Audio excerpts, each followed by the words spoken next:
Good morning everyone. कल हमने पढ़ा था फोर्स क्या होता है, फोर्स के इफेक्ट क्या क्या होते हैं। आज हम पढ़ेंगे इंटरैक्शन ऑफ फोर्स यानी forces due to an interaction. सबसे पहले हम समझते हैं इंटरैक्शन का मतलब क्या होता है। Forces due to an interaction आज का टॉपिक है। फोर्सेस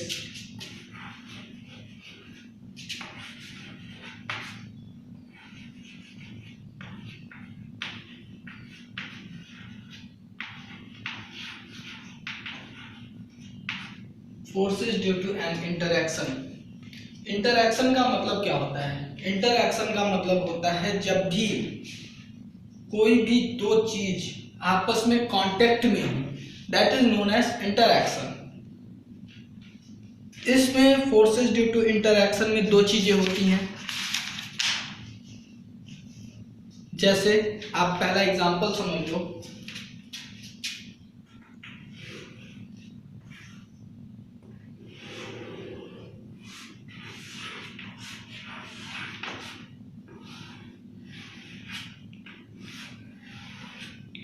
ये एक कार है और इस कार को हमें आगे बढ़ाना है। ये कार खराब है, इसको हमें आगे बढ़ाना है। तो आगे बढ़ाने के लिए हम क्या करते हैं, पीछे से इस पे एक आदमी खड़ा करते हैं और इसको धक्का देते हैं। तो धक्का देने के लिए हमें इस कार पे हाथ लगाना पड़ेगा। ऐसा तो है नहीं कि हाथ नहीं लगाना पड़ेगा और ये गाड़ी आगे बढ़ जाएगा, हाथ लगाना पड़ेगा। तो इसी को जब ये हाथ लगा दिया तो इन दोनों के बीच में क्या हो गया, कांटेक्ट हो गया। और इसी कांटेक्ट को हम कहते हैं force due to an interaction. तो इसका सिंपल सा डेफिनेशन है, और इसमें हमेशा दो लोगों की जरूरत होती है। एक वो जो फोर्स लगाता है और एक वो जिस पे फोर्स अप्लाई होता है, लेकिन दोनों कांटेक्ट में होने चाहिए। तो इसका सिंपल सा डेफिनेशन हम नोट करते हैं।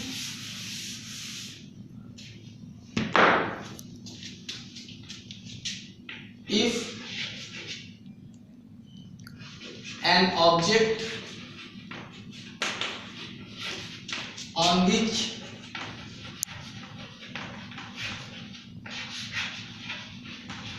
force is applied,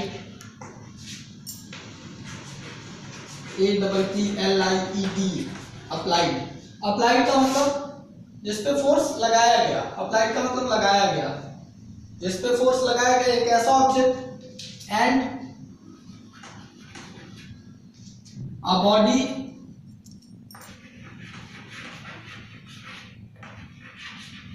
which applies force, applies force is called applies force, and both are in contact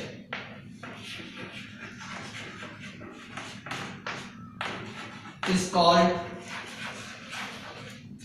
force due to an interaction. Force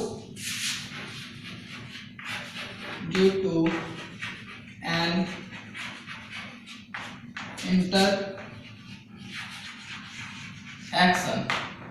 यानी दो बॉडी की जरूरत होती है। एक बॉडी जिस पे फोर्स लगाया जाता है और दूसरी बॉडी जो फोर्स लगाता है।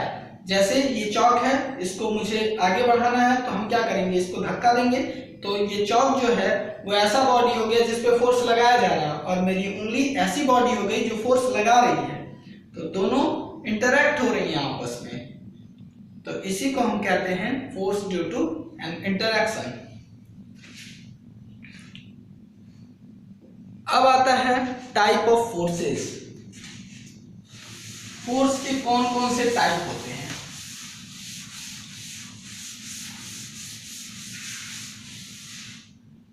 फोर्स के क्या क्या टाइप्स होते हैं?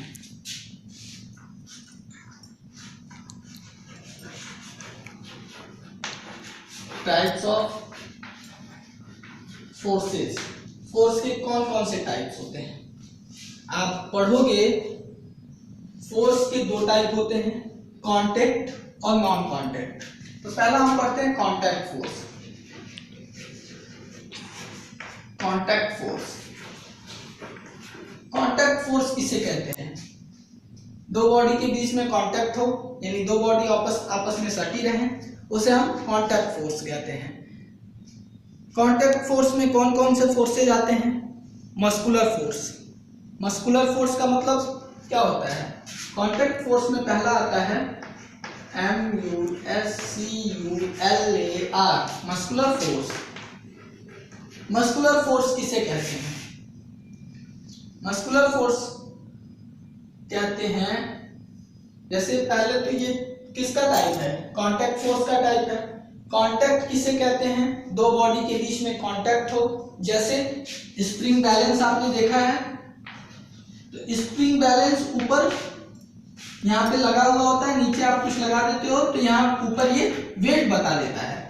तो वेट कैसे बता रहा है? स्प्रिंग का एक पॉइंट और दूसरा पॉइंट दोनों एक बॉडी और ये दूसरे बॉडी से कांटेक्ट में है, यानी सटे हुए हैं। तो इसी का एक है एग्जांपल मस्कुलर फोर्स।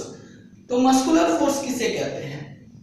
जो फोर्स हम अपने बॉडी के थ्रू, अपने मसल्स के थ्रू लगाते हैं, उसे मस्कुलर फोर्स कहते हैं। जैसे हम बाल्टी उठाते हैं बाल्टी का पानी, तो ये फोर्स कहाँ से लग रहा है? हमारे मसल्स से लग रहा है, तो इसे हम मस्कुलर फोर्स कहते हैं। तो इसका डेफिनेशन सिंपल है, the force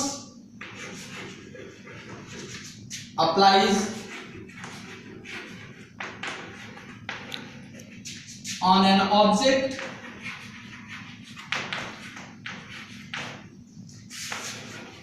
by our muscles or body part is called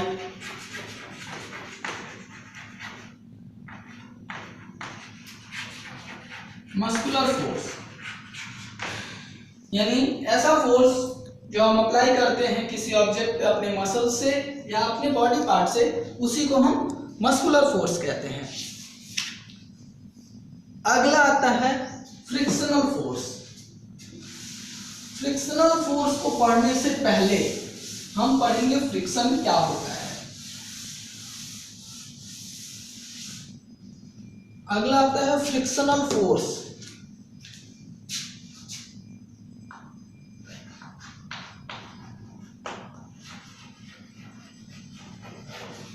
frictional force,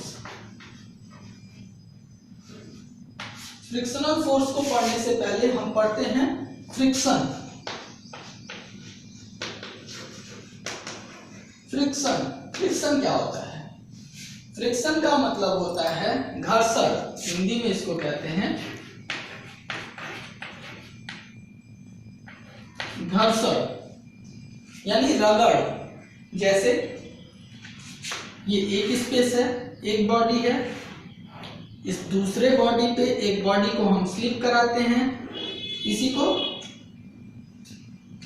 ये बॉडी यहां से आगे बढ़ेगा अगर v वेलोसिटी से, ये ऑब्जेक्ट 1 है और ये ऑब्जेक्ट 2 है, और ये बॉडी यहां से ऑब्जेक्ट 2 जो है ऑब्जेक्ट 1 पे स्लिप कर रही है। स्लिप कर रही है तो दोनों के बीच में रगड़ होगा, इसे रगड़ते हुए फोर्स को हम कहते हैं फ्रिक्शन। फ्रिक्शन कई तरह के होते हैं जो आप आगे क्लासेस में पढ़ोगे। सिंपली आप जान लो,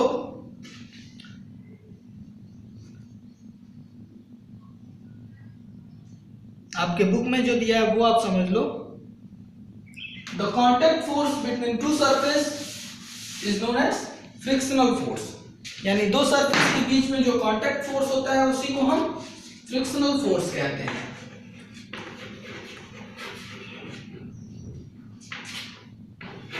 contact force between two surface is called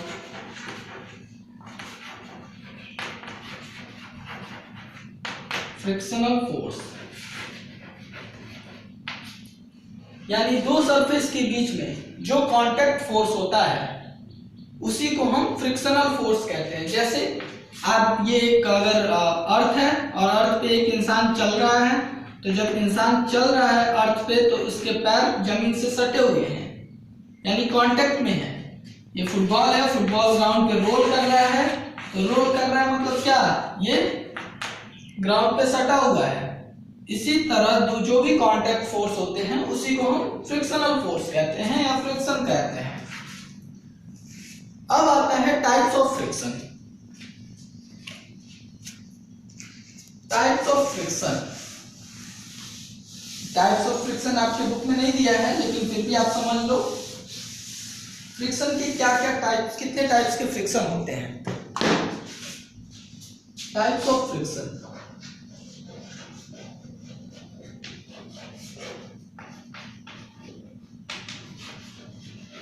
types of friction, कितने टाइप के फ्रिक्शन होते हैं। पहला होता है static friction, STATIC, static friction. Static friction, static friction का मतलब क्या होता है। स्टैटिक फ्रिक्शन यानी आप सिंपली समझो, एक बॉडी है और दूसरी एक और बॉडी है,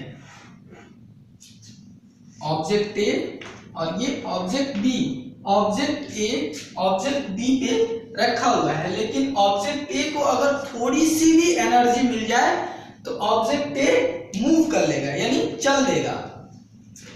इसी एनर्जी को कहते हैं static friction.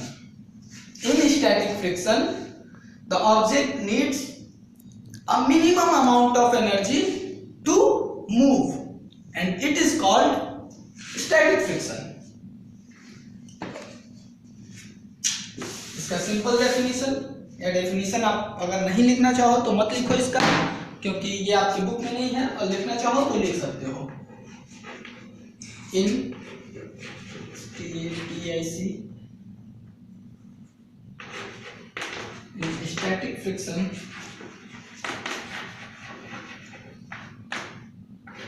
the body needs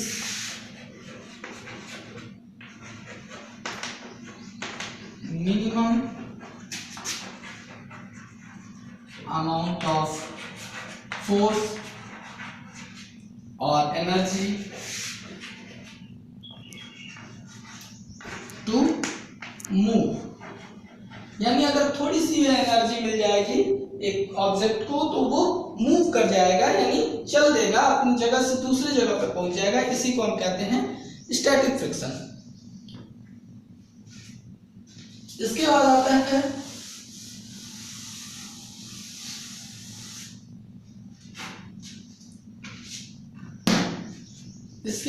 है दूसरा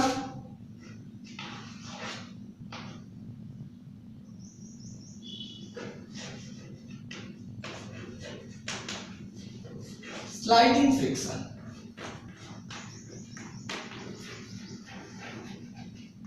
स्लाइड का मतलब क्या होता है, सरकना। इसको आप सिंपली समझ लो, इसके बाद हम रोलिंग फ्रिक्शन भी समझ लेंगे एंड इसका डेफिनेशन हम कल पढ़ेंगे अच्छे से। स्लाइडिंग फ्रिक्शन का मतलब क्या होता है, सरकना। यानी एक बॉडी अगर दूसरे बॉडी पे सरकती है और उन दोनों बॉडी के बीच में लगने वाले फोर्स को ही हम स्लाइडिंग फ्रिक्शन कहते हैं या स्लाइडिंग फ्रिक्शनल फोर्स कहते हैं। जैसे आपने वो झूला देखा होगा बचपन में,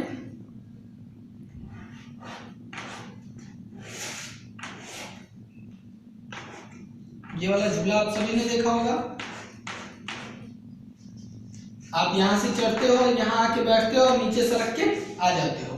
यानी आप यहां पे अगर बैठे हो तो आपके बीच में और झूले के बीच में जब आप सरकते हो तो एक फोर्स प्रोड्यूस होता है, उसी फोर्स को हम कहते हैं स्लाइडिंग फ्रिक्शनल फोर्स। यानी उसी फोर्स की वजह से आप सरक पाते हो।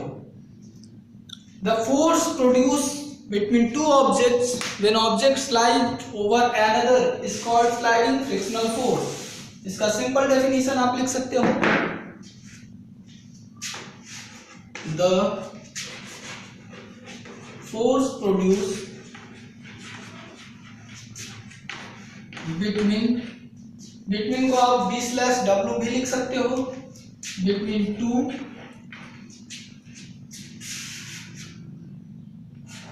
surfaces where a surface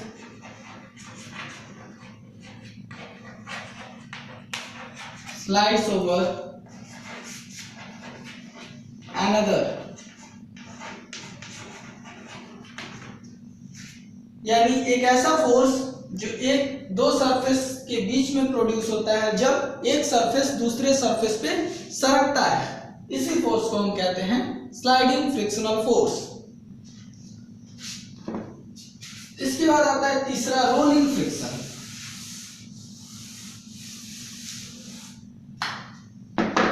तीसरा आता है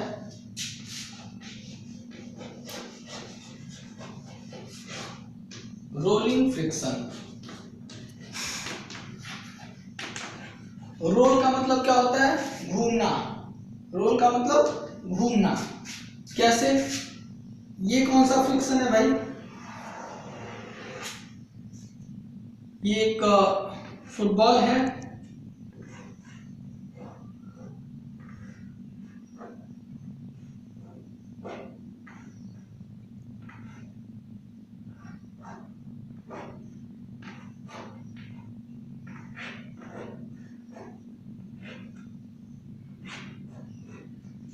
ये एक फुटबॉल है और ये जमीन पे है, ग्राउंड पे है ये फुटबॉल। तो फुटबॉल सरकते हुए तो चलता नहीं है, ये रोल करता है। और रोल कैसे करता है?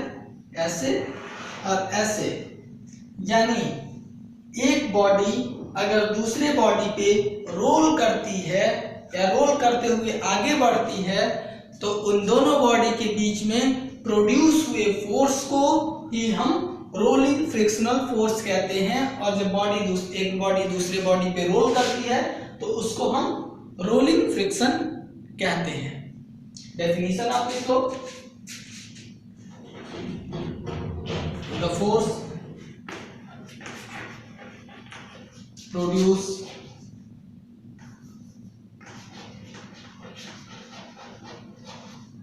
between two surface where when one surface rolls over another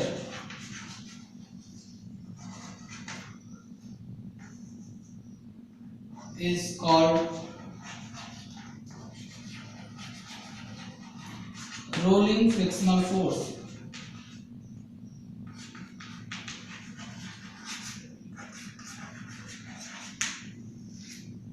समझ में आ गया? एक सरफेस जब दूसरे सरफेस पे रोल करता है, यानी एक बॉडी दूसरे बॉडी पे रोल करता है, तो उस समय जो भी फोर्स प्रोड्यूस होता है उसी फोर्स को हम रोलिंग फ्रिक्शनल फोर्स कहते हैं। आई थिंक आप लोग समझ रहे होंगे, अच्छे से समझ रहे होंगे। कहीं भी कोई दिक्कत हो तो आप लोग डिस्क्रिप्शन में नीचे YouTube का जो डिस्क्रिप्शन है उसमें मेरा नंबर दिया हुआ है, आप लोग बिना किसी हिचक के कॉल करके मुझसे पूछ सकते हो।